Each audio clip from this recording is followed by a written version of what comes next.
Good afternoon, everybody. Good afternoon.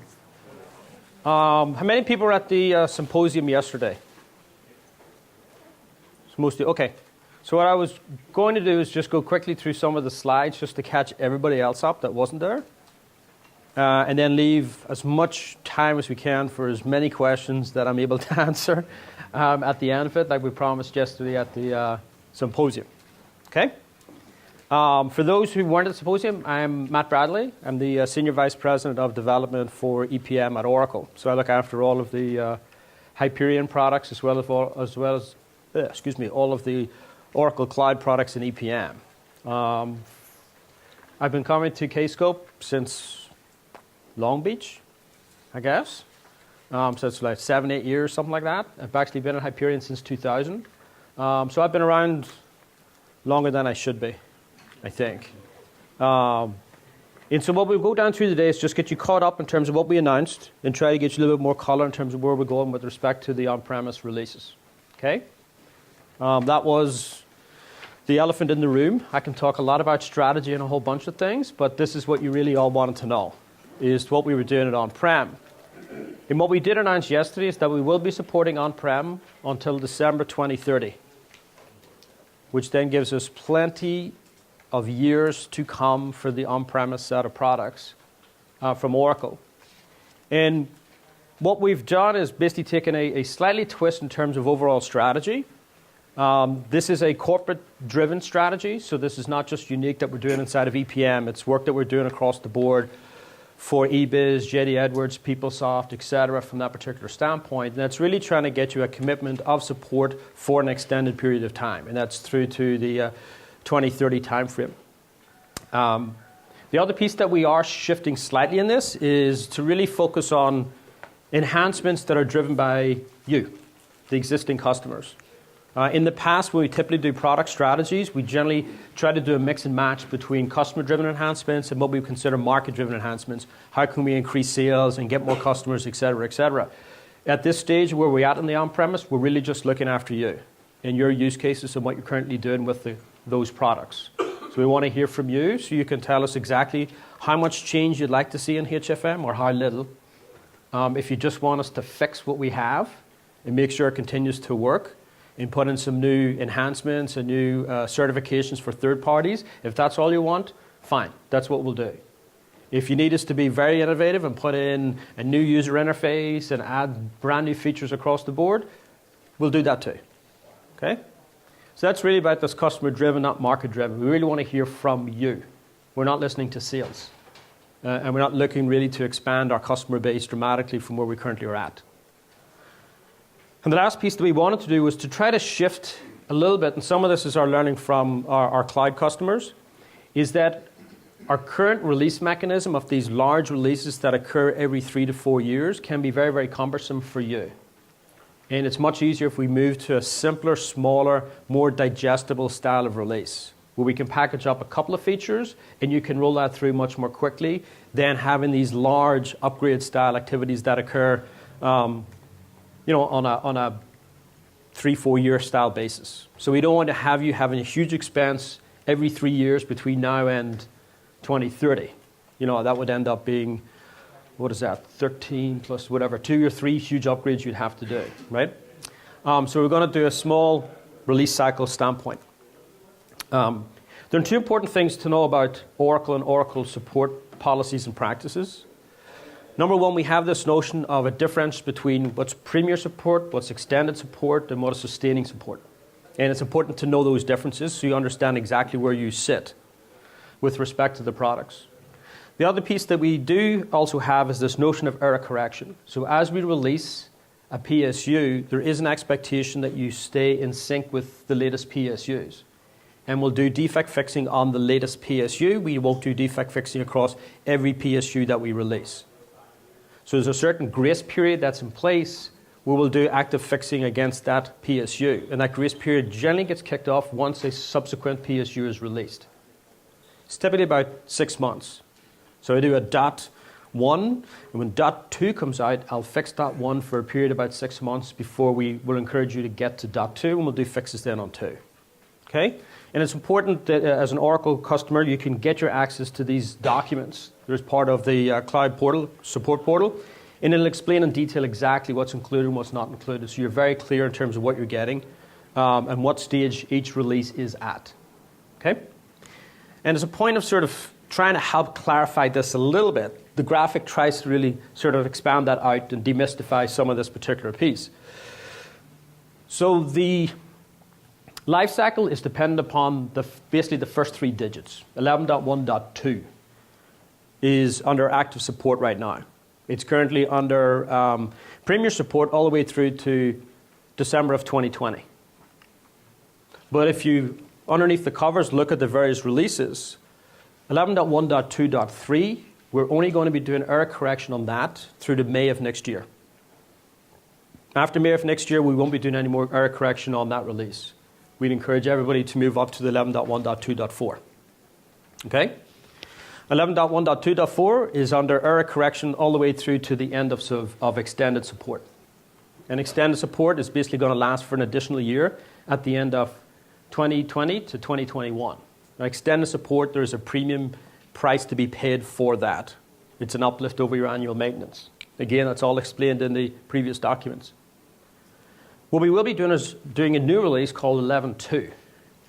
11.2 we're scheduling for early of 2019, and that's the release that we will then support through 2030. Okay? Active error correction and premier support through that particular life cycle. Okay? So just to recap, 1, 2, 3, we're doing S1, Severity 1 defect fixing only through May 2018. 1, 2, 4, you'll see the full life cycle. Defect fixing, third-party certifications, and enhancements through December 2020. And then this 11.2 release that'll be coming in early 2019. And there's two big things in this release. Number one is an uplift to the latest version of Fusion middleware. So it's an uplift to the 12 version of Fusion middleware. And this will be the last time we'll do a significant update on the Fusion middleware release. What we want to do is to get you to a stable platform that you can then rely upon through the end of its life without having to do another major upgrade against that particular release of an infrastructural level. So we're standardizing this across the board, across all of the Oracle products as a Fusion middleware capability that's in place to support the applications that we've built. Also inside of this release, we'll be doing what we call the repository simplification. The 11.2 will not include interactive reporting and will not include web analysis. They won't be available in the product. And it had a fairly complex repository behind it to support those products. And we're basically taking that out of the release and putting in a much more simpler relational repository to support Workspace and financial reports. It'll simplify the architecture a little bit for you, make it a little bit more streamlined, reduce the footprint from where it currently sits, but it does mean that interactive reporting and web analysis will not be part of this release. Okay? And again, defect fixing, third-party certification, new versions of databases, operating systems, those kind of things, and enhancements all the way through 2030. Okay? And this is our apology, if you want, that it took us too long to come out with this information. And partly because it's extremely complicated. We're a large organization. I have to do negotiations with all of the third-party vendors that we use in our product. I have to do negotiations across all of the Oracle technology we use in our product, which can be sometimes even more difficult. And once all those things are in place, we then go through, obviously, the bureaucracy that is a large organization to make sure these policies all stick and go together well and everybody understands it. And so it did take us a little while to get this pulled together. So I do want to apologize for that. But this is what our roadmap is, and this is where we're going forward in order to support our loyal customers who have invested heavily in our on-premise products. Okay, in terms of roadmap, there are a few things that we will be adding in through it just to call out. So I'll take one step back from that customer-driven. We have got some ideas, and this is where we're going to be spending our energy. Things like adding hybrid support for those who are familiar with Essbase to Hyperion Planning, so that you can use hybrid underneath Hyperion Planning. Hybrid, for those who are not familiar with, is really combining some of the aspects of ASO with BSO so we can actually scale those applications and get some of the dynamic aggregation advantages that we see with ASO as part of your standard BSO app. We talked about automatic consolidations. So if the system's not busy on HFM and some of the process status requires a consolidation, why don't we just file it off in the background and consolidate the numbers without requiring an end user to press the button? Things like, again, doing some additional work on financial reports, some book and batch output to Microsoft Office, have SmartView enhancements, limited release around Office 365. So for those who are basically moved towards that style of deployment model, providing support from those particular elements. And again, as you work further back out through, things like a change to the interface on HFM. So the simplified interface that we've seen to a certain extent in planning, bringing that to the HFM so there's a level of consistency across the board, as well as some minor enhancements across different ways of doing ICP and various other elements. And again, you'll see changes again to SmartView. So the new clients that we can actually be supported on different operating systems. So I may be inside of a Mac and be able to leverage and use a browser-based version of SmartView. Yes? You're stating that SmartView Chrome now starting from Chrome. Does that mean that HFM will be supported in Chrome? So the question, just to make everybody clear on that, is support for the Chrome browser. We have support for the Chrome browser when you use the simplified user interface. So once the simplified user interface comes to HFM, then we'll have support for Chrome using that. There's some technology challenges that we've got, and the easiest way to get there is through the simplified user interface. So that's directionally where we're going with respect to supporting Chrome, as well as Safari and some of the other browsers that may come out. Okay? Okay. 11.1, 2.4, or 11.2 we're talking about here? This is 11.2. Most of this is 11.2 rather than 2.4. So 2.4 as it currently stands, there are some will fall into 2.4 and obviously then carry forward into 11.2. But the further out we go is going to be more and more like 11.2. So that was the end of the presentation. I didn't do too bad now. Wow. Good. So now you guys have got, 45 minutes worth of questions. Lucky you. Jeez. What did I do wrong in a previous life?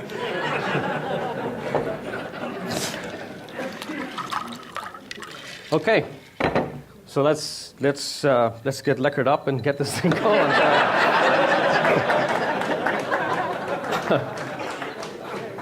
All right. So when you're saying that it's going to be customer driven as far as your enhancements go, does that mean, how are we going to be communicating that? Is that going to be communicated through, a plurality of SRs? Is that going to be handled by communication directly to our account reps? How is that going to be done? Good question. So the best way to influence is obviously through the SR process.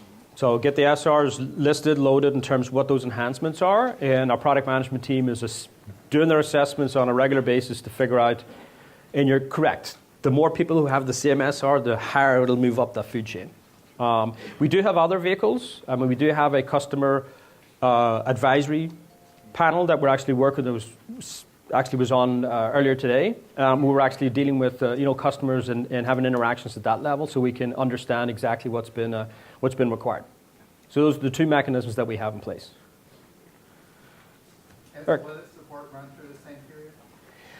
Exalytics support through the same period. I'll have to take the Exalytics offline because that's a slightly different use case because it is a hardware question, and hardware does not run until 2030.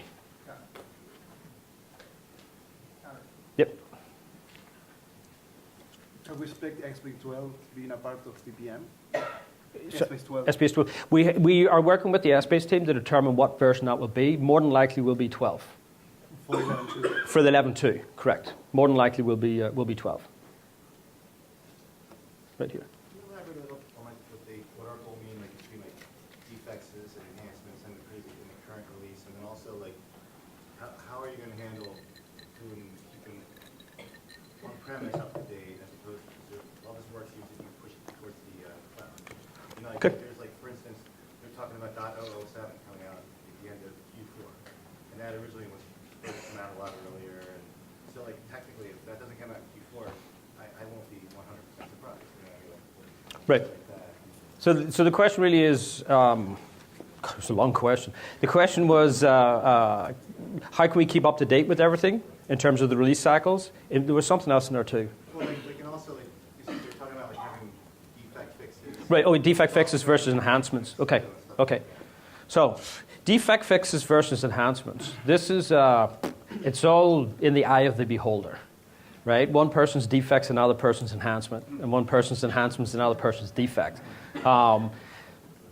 The semantic definition, if you want, a defect is when the product is doing something it wasn't supposed to do. An enhancement is the product needs to do something it wasn't designed to do, right? But that's, again, we're splitting hairs when it comes down to it. You know, I can argue both sides depending on you know, whether they want to fix it or not, basically. Yeah, basically. Pretty much. You know, guilty. So that's sort of, you know, so it really, you know, it's sort of semantic at that particular level, and defects typically are fixed faster, but that doesn't mean everything should be classified as a defect. And obviously the severity of the defect generally gets fixed faster than the more trivial style of defects, right? What we have is we do have a dedicated team that's looking solely after the on-premise products. So we have segregated our teams in order to make sure that we have got the capacity to deliver stuff in through. So rather than having the same individual try to work on two products, we basically went, you are working on the on-premise products, and your job is to satisfy the demands of that on-premise customer base. So that's how we're managing that. The other issue that we're really trying to get to is to get to more predictability, so that we've got these quarterly style releases so everybody gets comfortable that they always come out on a whatever the date ends up being. We obviously have to be sensitive to, you know, we don't want it coming out on the last day of a quarter. We don't want it coming out during a close period, for example. You know, so there are some of those nuances that we need to work back in through. We also do recognize that planning gets heavily used from summer to October, and putting a lot of fixes out in that time frame may not necessarily be a good idea. So there will be some sort of working in order to make sure that cadence comes out correctly for us. Okay, right here. Two questions. Will the on-prem products have sort of full parity with the cloud products in terms of UI and functionality? So will you align the two together? And I guess the bigger question I've got is functionality that goes into the cloud, will it also come into the on-prem product as well? So everybody understood the question. So we basically got, will there be parity between the cloud and on-premise? And if there's not parity, will stuff that happens in the cloud make its way back into the on-premise? These are two separate code lines, right? And a great example is, in the cloud, we do not have Workspace. In the cloud, we do not have EPMA, right? And we have no plans of moving either Workspace or EPMA into the cloud. And because of that, there are then significant architectural differences that are occurring in the product between cloud and on-prem. So we basically have broken the two code paths, and they're not the same code path at this point in time. Yeah. Yeah, I mean, well, and the answer is different depending on the certain product, right? So if you take HFM does not exist in the cloud. So there's no parity questions on that. HFM is what HFM is. There is a planning offering in the cloud that did start from the same point, but they now have diverged. That we would actually look, we would not necessarily we're not taking the position that everything we do in the cloud is worth putting into the on-prem. So there will be some differences feature function-wise between those two pieces. Our goal is not to maintain that parity because the use cases and the expectations of the customers are slightly different depending on where they sit between cloud and on-prem. And the pace of innovation in the cloud will typically outstrip the pace of innovation that we're seeing in the on-prem. One other question. You mentioned that obviously the whole point of now doing this 2030 to have one version 11.2 and you do releases with the new functionality coming in. How are you going to handle operating system, SQL Server changes, or full versions of this? Because obviously that you still, I mean, that's all change in the structure. You have to rebuild anyway. Yeah, so that's, I mean, the third-party certifications is part of standard support. That we'll add those through. So I know for the 11.2.4, we are working on certifying the latest version of the Oracle database. We're also certifying an uplift of the JDK to 1.7. So those things are in place. Most of our certifications is obviously going to be driven off the Fusion middleware layer. So whatever they support, we can support as well. If they do not support a certain version, then ultimately we cannot support that certain version. When we move to 11.2, we're uplifting to a newer version of middleware, which will then uplift the certifications that are in place, and that will then continue to add more certifications as it goes forward. So those will come out on the 1.2 as and when. Because again, the other thing, maybe Microsoft stops building SQL Server in 2022. I don't know, right? Wishful thinking, but it could happen. They decided they really want to go after that gaming console thing. That's where the money is.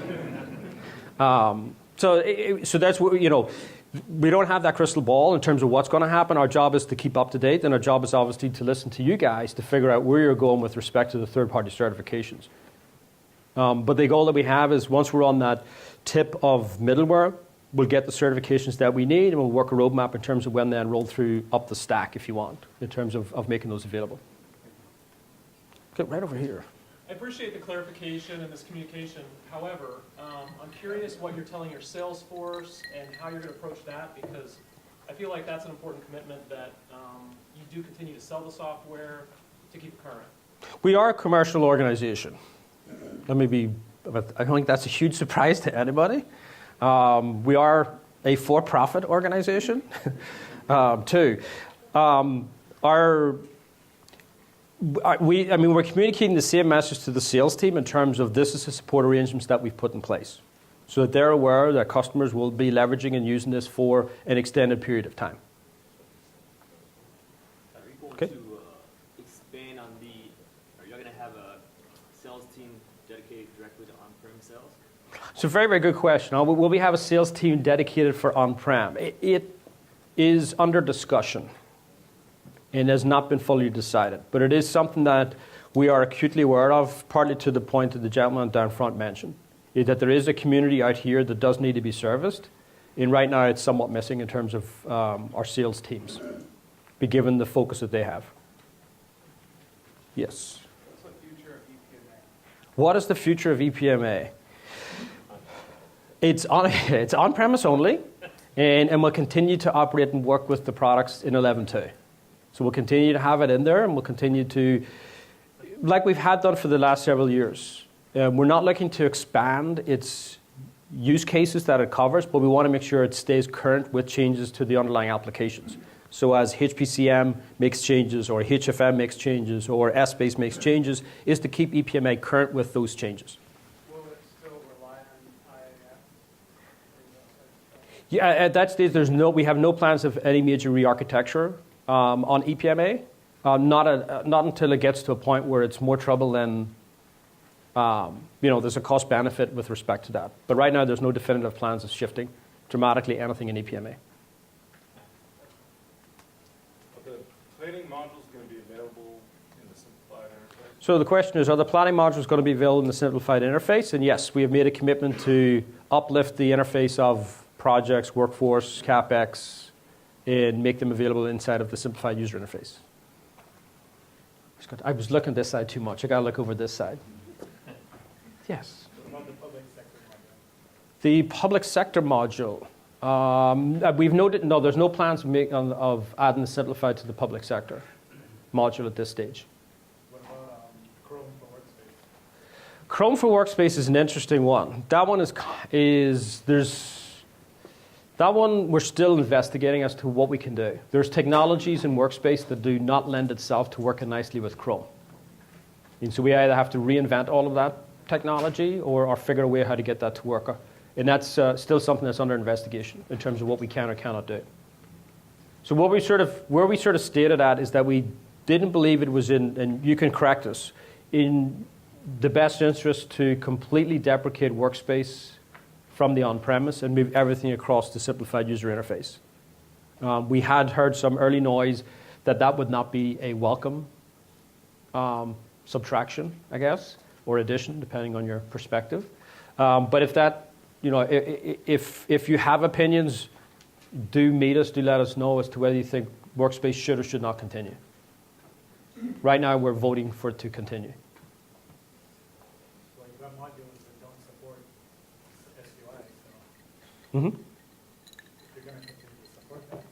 Yeah, and that's kind of where we're sort of, it's more a case of it's trying to manage change and how much change do we want to push through and how much change do we just stay with. And right now, we're basically leaning to be conservative and maintain workspace. What I'll add is, I mean, now that we've been working in the cloud at times, I do not miss Workspace at all. It's like 1995. So it's a good thing, simplify user access. I think once it gets a few tweaks and updates, I think it's ready to go on. It's definitely our cloud. Okay. But if you have EPMA, you have to keep Workspace, right? We would have to end up with simplified for EPMA. So we'd have, I mean, that's fundamentally where it boils down to. Those are the two choices that we have. We either maintain the workspace and everything live within that construct, or we adopt something similar to what we've done with, we don't actually need to go to full simplified. We can go to the same model that we've done with what do we call it in the cloud, Prasad? Classic, or what is it? Standard interface, thank you. Jeez. The standard interface. So if you look at our PBCS in the cloud today, not everything's got a simplified user interface. And those that don't are accessed via the standard interface. So there's a way to get access to those interfaces. Data management is a great example. So data management in the cloud today has not got a simplified user interface. Now, we do plan on addressing that. So we could adopt something similar in an on-prem capacity where we can have a mixture between simplified user interface as the dominant mechanism and then a call out, if you want, to the standard interfaces. So that's something that we, again, it's good that we've got one vote for kill it. We've got probably a whole lot of other silent votes who haven't voted yet. But that's the interaction that we want to hear from you to let us know directionally. If we made the complete shift to SUI, we would not have we would have the support of the user community. Sure. Can there be a choice for the customers so that down the line, if you decide to go to the cloud, so it won't be a completely new? Choice gets complicated because now I'm supporting two things, not one thing. So I tend to lean towards the simplicity of one, so that I can service you on the important stuff as opposed to service you on choice of interface. That's kind of where we're sort of at right now. But interesting idea. Any thoughts to bring in Epm Automate to on-prem? Good question. So for those who aren't familiar with Epm Automate, it's a series of, it's fundamentally a REST-based API with a command line utility that enables us to do certain operations across the application. Extract out the lifecycle artifacts. So take a clone of the application if you want and do various other things, and we can schedule certain activities, load data, import data, export data, those kinds of things. Haven't taken a position on it yet. How to find that with what? Okay, good to know. Raise an SR. And everybody else jump on his SR. This web-based metadata for HFM, is it somehow related to EPMA? No. So on HFM, there's a Win32 client today that exists to enable you to manage the application dimensional structures. One of our goals that we wanted to do, and we've seen it a little bit with FR, which also had a large fat client, is to remove these Win32 fat clients from the footprint to gain, again, simplification. And then just have a browser-based interface for the products as opposed to this mixed mode. So that's what that metadata editor refers to. It's not EPMA. It doesn't force HFM customers to always use EPMA. They'll have their own browser-based application manager, if you want, that will then support the needs of HFM customers. Okay? So the only fat client we'll manage and maintain going forward will be SmartView. Right at the back. So in 2019, you mentioned about update to Fusion middleware. Yes. Can you expand more on that? And the second question is there any integration plans with the Fusion being, this being one of the byproduct of the Fusion, right? Okay, so two questions. What exactly is in a 12 middleware? For most of you, you won't notice a difference, frankly, because a piece of hidden plumbing that's not fundamentally exposed. You're basically interacting with planning. You're not necessarily interacting with WebLogic.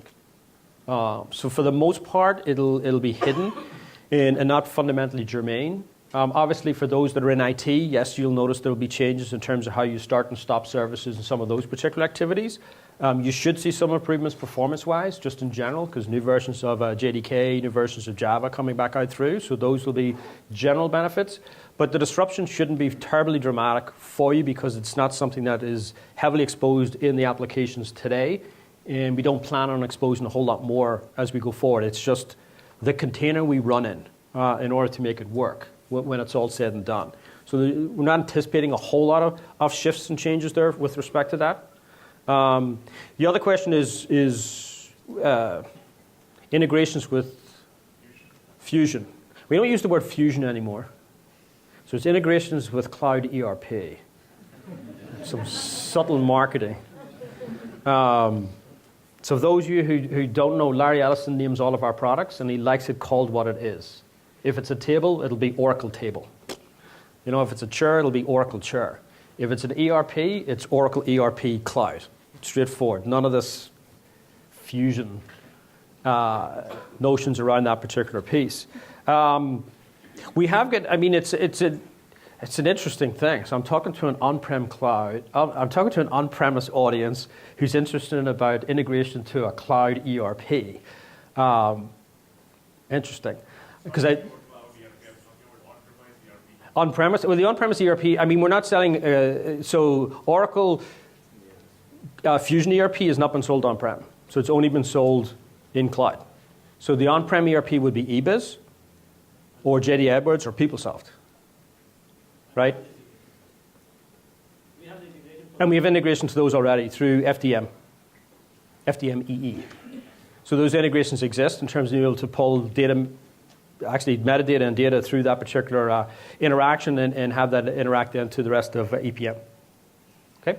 As you mentioned FDM, what about ODI? Will ODI come into play in 11.2? ODI. So FDM EE leverages ODI underneath the covers. Is your question about the knowledge modules? Yes. Okay. So I need to take that up with the ODI development team. That is not part of my group, but those are the individuals managing that piece, and I need to get an assurance from them that they want to continue to support that business case or not. So I'll have to take that back. You had, yeah, you. Operating systems. Yes. So the only way to get this completely running on Linux right now is to use the Oracle Exalytics appliance. Is there any push or thoughts around expanding that to commercial off-the-shelf Linux? The only one that we're considering will be to Oracle Linux. Oracle Enterprise Linux? Yes. And again, that will be an enhancement demand-driven kind of piece. So if there's a large community of folks who really want to move to Oracle Linux, you know, we'll look at those SRs and evaluate if it makes sense to do that work. Yes. So one for FDME, another one for data management. FDME, support for REST on-premise, REST API? Well, the on-premise does not have REST APIs today. So the question really is... No, it has. So, but they are not like supported yet. Yeah. Yeah. Undocumented feature. It's a defect, exactly. And that will be fixed immediately. Get that out of the... You're putting whatever you have in the cloud on-premise, so REST is coming there as well. I mean, we had no real.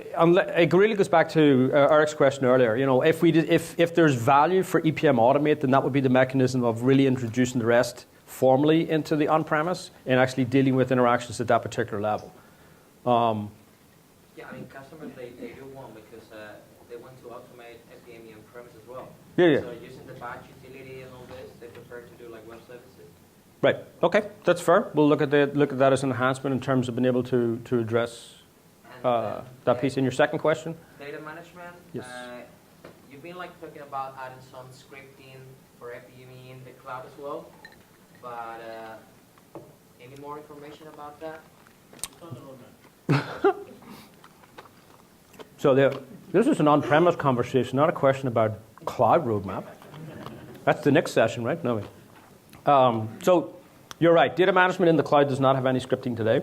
We are looking at a container in which we can control the syntax to make sure you can only do things that are permitted. Because right now with scripting, you can do whatever you like. And obviously in a cloud, that's not a good thing. Because you could do things at the OS level, et cetera, that would cause problems not for you, but potentially for other customers.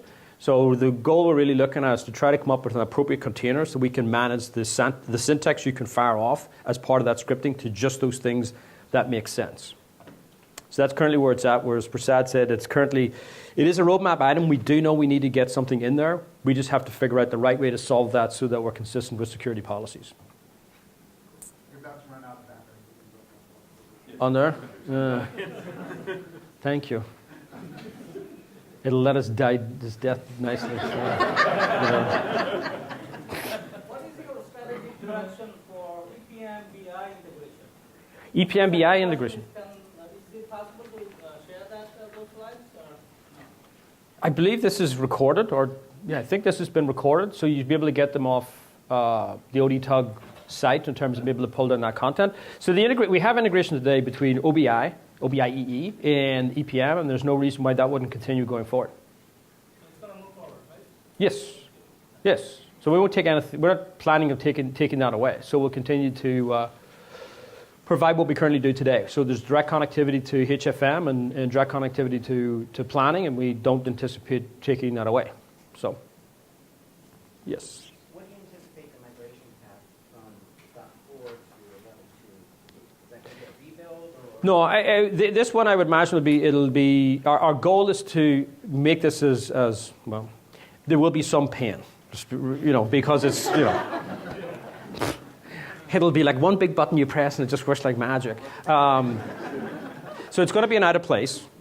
So you're going to have to establish the environment fresh and then migrate the data across into it. But it's going to work very, very similar. When was the last time we did for this percent? 2.2, I guess 2.2 to 2.3, I guess, was the last time when we did something like this, when there was a significant enough change, or maybe 2.3 to, no. 2.1 to so it'll be, we've gotten better over the years at that, and the goal would be, it'd be no worse than the last time we had to do an upgrade like this. Way to overachieve, you know what I mean? It's a stretch goal for the team. Don't suck as much as you sucked before. But, so the notion on this is really to try to make, it's an area that we do recognize that it has been problematic in the past. We will do a fresh install and then provide either LCM or data migration capabilities in order to move the data across into this new environment. The whole notion being that your existing environment stays as is. And so you continue to run when you set up the new environment, once you're happy and comfortable, it's all working great, then turn off the old environment. But don't turn off the old environment until you've got your new environment ready and tested it and seeded in, et cetera. So would you recommend going from 2.3 to 11.2 or 2.4? So, this is one of those it depends answers. We're on 3. Right. That's going to come here next year. Where do you see? Yeah, it's one of those. And the only reason, I'm not trying to be too facetious on it depends. There are certain customers who may have business needs to go to 2.4, specifically on HFM. So, IFRS, 17 coming out? There's new IFRS changes that are occurring out there. You may require the additional dimensionality in HFM 2.4 and the improved performances in order to deliver those business requirements, which may force you to go to 2.4 rather than waiting to go to 11.2. If you've got no business requirements that would require you to move to a feature set that is 2.4, I would kind of wait until 11.2 comes out and do one hop instead of doing 2. But that's, and that's why I'd say we really need to go into the specific of you and your business and your user community to really come up with an ironclad, hold tight and wait till 11.2, or plan for a 2.4 and then ultimately plan for an 11.2 at a later stage. Yes. So I apologize in advance for this. Keeping in mind the crowd you're talking to, I think the perception, at least of my leadership, is that cloud just really isn't fully mature yet in comparison to on-premise. When do you feel cloud will be as mature as on-premise? Good question. So just to repeat it for everybody, is the Oracle Cloud as mature as the feature function that's available in on-premise? Paraphrasing a little bit. Yes. Again, it depends, right? So if I compare the feature function of Hyperion Planning to what we do in PBCS, PBCS has got more feature function than what Hyperion Planning has. If I compare the feature function of ARCS, account reconciliations, to ARM, it's pretty much at parity today. If I compare the feature function of, I could go on. The areas where we're not at parity, which is probably easier, is our consolidation product does not have the same level of complexity from a core consolidation perspective than what we can do in HFM. Okay? Our goal is to address that gap by fall of this year. So by fall of this year, we fully anticipate that FCCS could carry the workloads of the complex on-prem based HFM style deploys.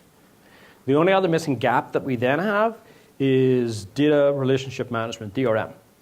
And we are working on a cloud service that will be released in December. And it'll follow a very similar trajectory of our consolidation product. It won't have, it's dead. Yeah. It won't have everything in it in its first release, but within 12 months, it probably will have the exact same feature function, or it won't be the same feature function. It'll have the ability to support the same use cases that what DRM can support. But those are the two that are basically problematic. And then just in terms of full transparency, our cost and profitability cloud only supports one of the three models we support in the on-prem. Okay, so we're just using the management reporting model, and we're not as yet supporting either the detail costing and or the stage-based costing that we have in place of that. And that's currently where we're at. Speaking of parity, how about FPME versus data management? So for example, FPME has the universal data adapter connects with database, like pull the data in. So that's, yeah, there are two, I mean, there will always be a feature here or there that will be, or we do it in a slightly different way. With respect to the universal adapter, it's on the roadmap to be addressed in cloud as well. So we can have a universal adapter that can address any other data source that we currently don't have a pre-built adapter for. So that's something that the team is working upon. Obviously, we had the conversation on scripting, so there is a difference between those two. We have got a solution towards that. So that's our general, a general strategy is trying to identify the more prevalent use cases, take care of those first, and then work our way to the edge. Right here. What if you're really behind the 8 ball and you're on 11.2.1? Going to, I may not have put the number right, but I'm on 2.1. You're 2.1, yeah. Okay. How should I plan to get, and I'm functional, how should I plan to get from 2.1 to 11.2 to get this on-premise out for the next, till 2030? I think it probably falls into the same conversation we had with the gentleman over here. If you've got a business need that needs for you to get off 2.1, then don't. So the other business requirement that we see out here with some customers is I'm running on a piece of hardware that's 10 years old and it won't live for another 2. So I have to do something, right? And again, if you're not in that, or depending whether you're in or not in those sort of circumstances, if there's no functional business reason to move and there's no hardware IT infrastructure reason to move, hang on for dear life and jump onto the 1.2. I mean, that's... And I could, that's what I'm saying. And at that stage, then it's like I would then move to 2.4. Right. Not try to push IT to extend this out to go till. Well, again, you're looking for another 18 months or so, and again, I don't, I have no idea where you're at IT-wise. So that's the earliest the 11.2 will show up will be early calendar of 2019. So that's kind of where the parameters that you're working with. Sure. So 11.1, 2, 3, you said the support is going to end in May of 18? Yes. Is that extended support or is that? That is basically the end of, and that's where this gets complicated. That is the end of what we call error correction. If you look at the support matrix, it is supported because it's 11.12. Right. So you can still call the support desk, you can still get answers to responses, et cetera, but you will not get active defect fixing. So if something's breaks, you're not going to fix it? We're not going to fix it, correct. So in the sense of if we're deemed we are a no-fail solution, we should upgrade to 11.124 before 11.123 is going to no longer be supported. Yeah, and again, there's a lot of factors that get involved in this. Some of it is your risk tolerance, some of it is your policy procedures, et cetera, from that standpoint. Generally, what we've seen with the 2.3 base is that we haven't done a lot of fixing.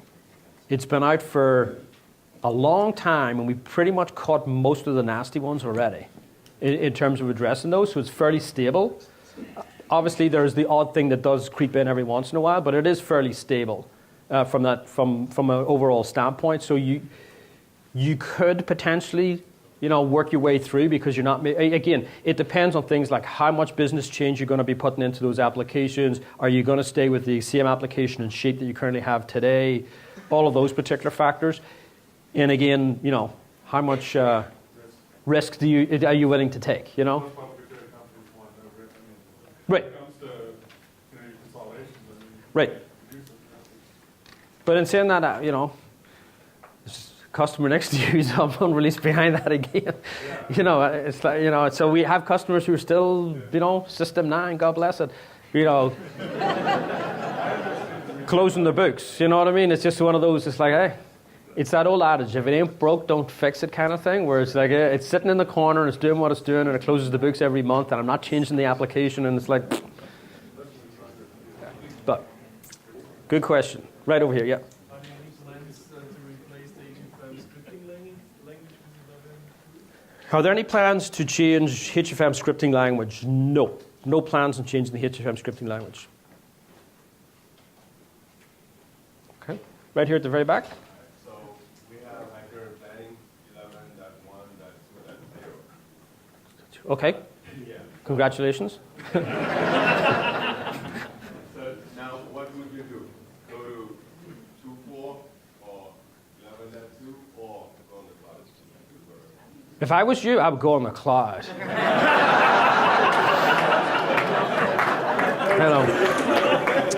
Let me just, I'm sure I can get more life out of this machine. I can take that order right now. So.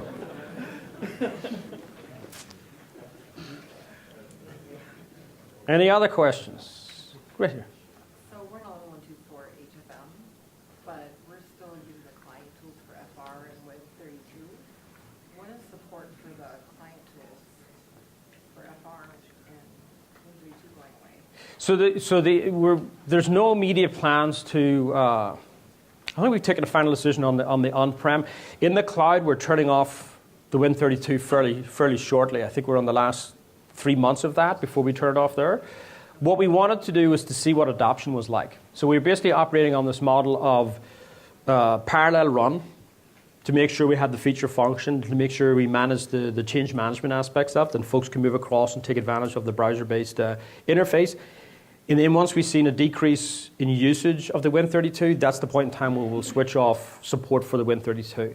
I don't anticipating switching it off in 2.4 timeframe, but I wouldn't plan on the Win32 being there in the 11.2. Right here.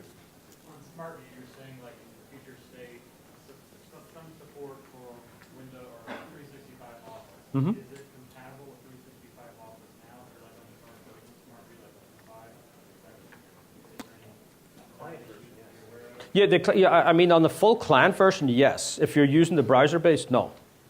So if you're 365 full client download, it's fully supported on the latest version today. The work that we're talking about here is having a browser-based version of SmartView, so it can operate within the browser and give you the interactivity that you want through Office 365 that is browser deployed. If you're client-based 365, it's supported. Yes. I know when I go back to the office, I'm going to be asked what's going to be in 11.2. And in your slide you had next to future. Is it fuzzy? It is, yeah. I mean, part of that is this is literally hot off the presses. So we're still working down through the details in terms of really segregating out. These are 11.2.4. These are 11.2. And we'll come out with more clarifications in terms of what that looks like as we break it down. The main point we really want to pass to the community is that we will support you with 11.2 to 2030. When we can break it down into what does that mean feature function-wise, then we'll follow it up with subsequent detail. Sure. Is there a reason you're going to 11.2 instead of just going to 12? I think we had a coin flip. And it come up heads. Partly, well, the reason why we weren't doing 12 is that from a feature function standpoint, this will look a lot like 2.4. Right? And that's partly the reason why we did 11.2 as opposed to doing 12. 12 comes with this notion of connotation that this bigger, grander, and it'll have more bells and whistles and those kinds of things. And fundamentally, we didn't think that was an appropriate thing to do. And that just keeping steady in extending lifetime was the primary value for this. And therefore, we decided to go with 11.2 designation rather than a 12. Sorry, I didn't quite catch. EAL. Good question. Espace Analytics Link. I need to actually follow up with the Espace team to see what they're doing with EAL. I don't have a good read on that just yet. It wasn't originally supported in 11.124 now. So I was curious if it was going to be supported in 11.2. Yeah, well, like I said, we'll have to circle back around with because the direction that we had strategically for EAL was to move that feature function into core Espace. And I need to just check with the team in terms of where they are on that strategy. Have they done the work required to deprecate EAL and it's just a core feature of Espace? Or will you still require the separate component in order to do the connectivity with HFM? So that's where I need to double check on that team to see exactly where we're at. Okay? We went on Exalytics about a year ago and had terrible FDM performance. And working with the SEAL team, we have SRs in. Do you have any suggestions on how I can get this moving to get a resolution? Is there anyone else in Oracle I should be working with? Public embarrassment, I guess.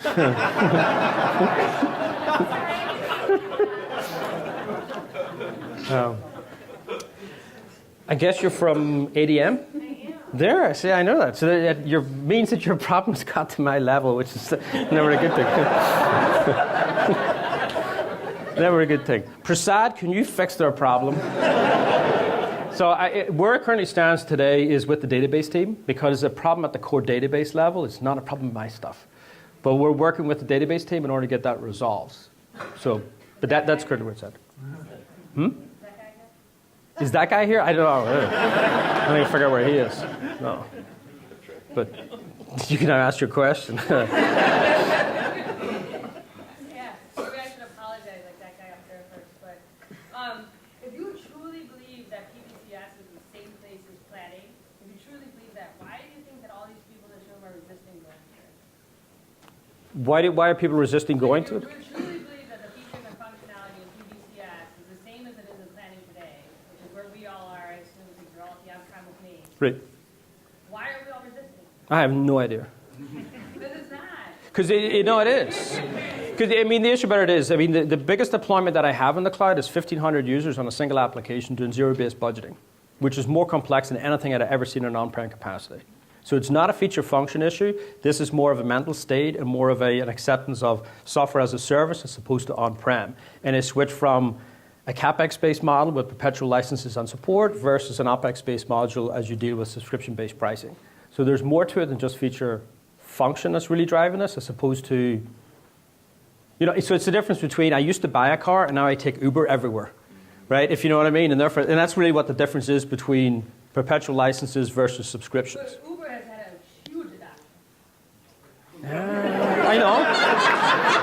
That might be. So we've had planning and budgeting in the cloud for 2 years, and I have over 2,000 customers on it. So I've seen huge adoption too. So it's not. It really. Where we're at with the on-premise community is really getting through that mental model of that change between SaaS versus control that you've got with the on-premise-based applications. And a lot of organizations also get into this, the where you are in your capital depreciation of your assets. So I've just bought a whole brand new spanky piece of hardware to run this. I got to burn off the useful life in order to free up the balance sheet. So there are various other factors involved, and it's really not about feature function.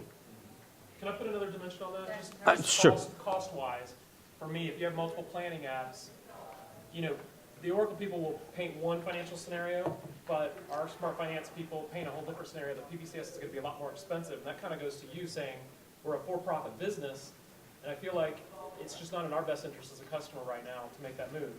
Yeah, the business case, it is a business decision. You're going to have to work your way through the math. And the math is complex because you are shifting, basically you're shifting from a maintenance, because fundamentally the perpetual license is sunk, right? So you're basically looking at the ongoing maintenance payments. You're looking at the ongoing investment hardware-wise. You're looking at the ongoing investment from staffing, from an IT standpoint. You're looking at the, you're looking at the ongoing, data center that you have to maintain in order to house the server that's in there. You're looking at it from an upgrade perspective. So how many times do you do upgrades and what's your typical cost as opposed to that? And then you factor that against the subscription price. Because on the subscription price, you are getting the hardware, you are getting the data center, you are getting the IT staff, you are getting the upgrades, all baked into that one price.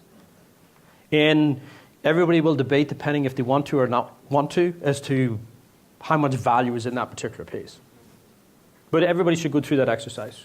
And what I would say to the customers who are saying, I'm on 11.2.1, 11.1, these are the questions you should ask now. It's good for you to evaluate it right now, because instead of upgrading, it may make sense for you to upgrade. So as you're considering an upgrade, it's just worth weighing the cloud, and you still may say, nope, on-premise makes sense. But all those questions are not decided. It's good to ask at that point when you're saying, should I be upgrading? You also should say, I need to at least just look at it. That's right, I can challenge that simply. Even the cloud offering as it stands right now, sitting as the owner of the planning and financial systems at my organization, even a cloud offering still needs me to keep a skeleton server footprint locally. So if you're my CIO, I walk up to you, Tracy, saying, Tracy, I'm taking my organization to the cloud. And you're going to say, good, go for it. And then I'm going to come back saying, here's my request for 3 more servers that you have to maintain, and you're going to say, you just went to the cloud. So now, Yeah, there's no requirement to have any server locally. No, but for all the file movement and everything, you do it. That's just a little sketchy. No. That's almost nothing. Right. Little or not, from an IT standpoint, they say, look, we have to maintain the server. So for your Hyperion service to be up and running, you need to have this server and this running. Okay. You could key in all the data. I mean, you're going to have to move the data somehow, right? It's not. I mean, it's just physics. It's like That again Right. boils down to the access that we have in the current footprint. So I think there was a question on why are people not rushing? In today's world, we have access to at least see certain things on what's happening, which is all a black box. So if you start looking finance and we say, hey, we were in the world, we like to be transparent, and now cloud is almost putting it into a black box where we don't know what's going on in the box.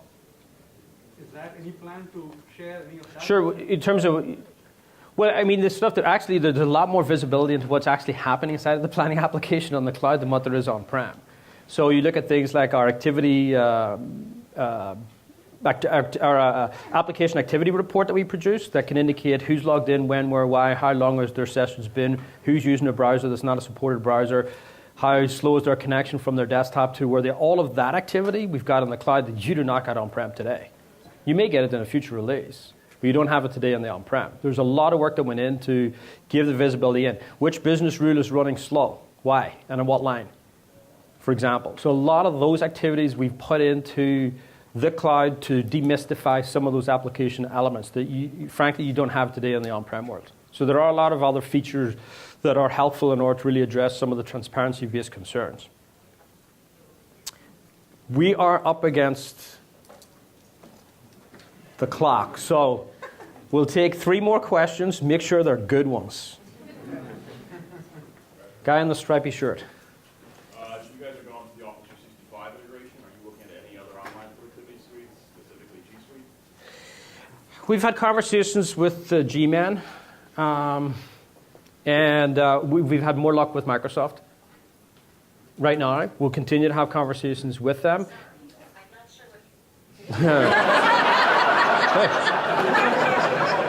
I guess the G-men were listening in,